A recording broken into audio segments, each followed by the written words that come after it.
Hi everyone, I'm Heather Wen, a retired nurse practitioner and the founder and practitioner at Arizona Healing Alternatives. On this channel you'll find several videos, what I like to call aha moments, where we'll be discussing issues that impact your health. So whether you decide to use Western medicine, alternative medicine, or even a mix of both, I'm passionate about you knowing what your options are. On today's aha moment, I'm going to be teaching you the principles behind muscle testing and how to muscle test yourself if you want to. And why would you even want to? So stay tuned.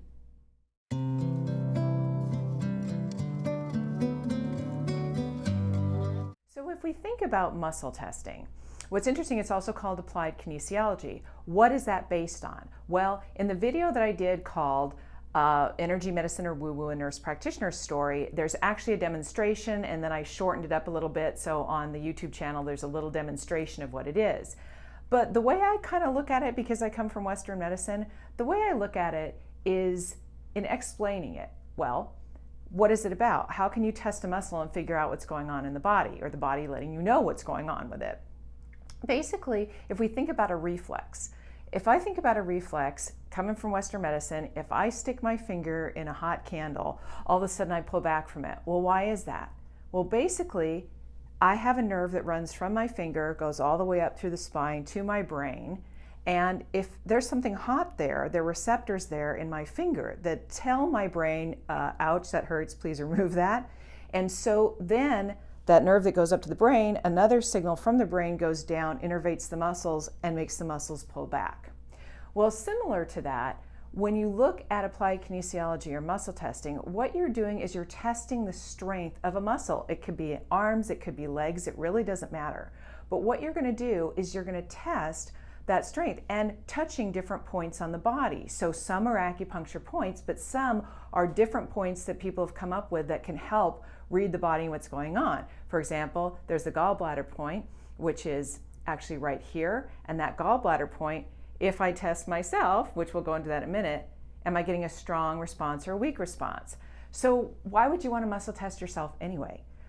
Well, the hardest part about muscle testing yourself, and let me tell you, I know this personally, the hardest part about muscle testing yourself is that when it comes to yourself, oftentimes we're not very objective.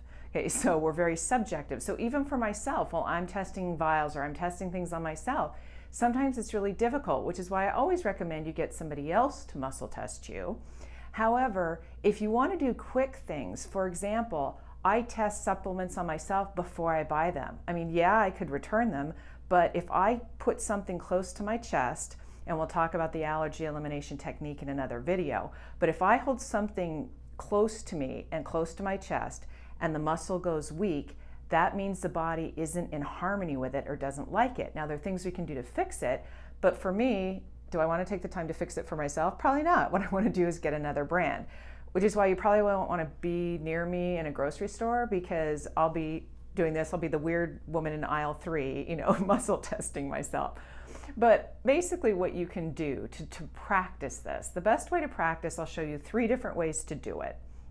The first way that people do it is they take their fingers and loop them together. So what we're looking for is a change in the response, a strong response or a weak response in a muscle. When you do it this way, so for example, I always use my name. That's the easiest way to do it because my body knows what my name is.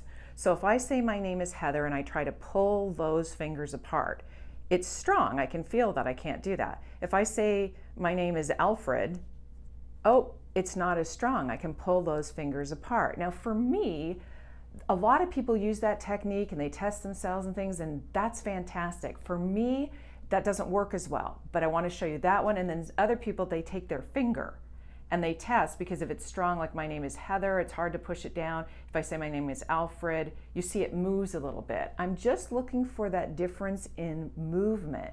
So it doesn't mean that, oh, the finger drops all the way down in the same way with the arm. It's just you could see the difference in that. Well, those 2 ways a lot of people use, and it works really well for them. For me, for those of you that know me with my scientific Western brain, where I came with first, I'm more concrete than that. So I either take a half an arm, and I can stand sideways, half an arm, or my whole arm to test, right? So I'll stand a little bit this way so you can see it better. So what I'll do is say, my name is Heather, really strong. My name is Alfred. You see that's a little give there. Now for some people, when they get this testing done, it's barely a little shake versus completely strong, and you feel the lock on it, completely strong, or you can feel that shake, or some people it goes really, really weak. Or I use my half an arm the same way. My name is Heather, and I feel it this way. I'm going to show you to the side, this way. My name is Alfred. Okay, so there's a difference there. So as you can probably tell, it's pretty subjective. Like I said, why would you want to do this? Well, practice it with your name. That's usually the easiest thing to do, is practice it with your name. If you need to see a live demonstration of it, you can watch my other video that has that on it. But it can be helpful to test different products or different vitamins or things. Then what I always recommend is, and we'll go into another video on supplements and supplement safety, but basically I always recommend that you seek out a professional when it comes to supplements and things, and not just do it yourself. However, if you're testing something and you really like that brand and you want to get it cleared, that's what I do in my practice, but it also can tell you even a food. How about you hold a certain food to your chest and it goes weak? It means your body doesn't like that food, okay? Can it be taken care of or cleared? Yes. Now, even if you clear it, it depends on if it's going to be healthy. If it's a big bag of candy, the bottom line is that really healthy for you?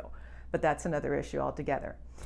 Anyway, I hope you've enjoyed this video. If you've liked what you've seen, please feel free to hit the subscribe button. Also, you can hit the notification bell so that anytime videos of this kind come out, you'll be notified.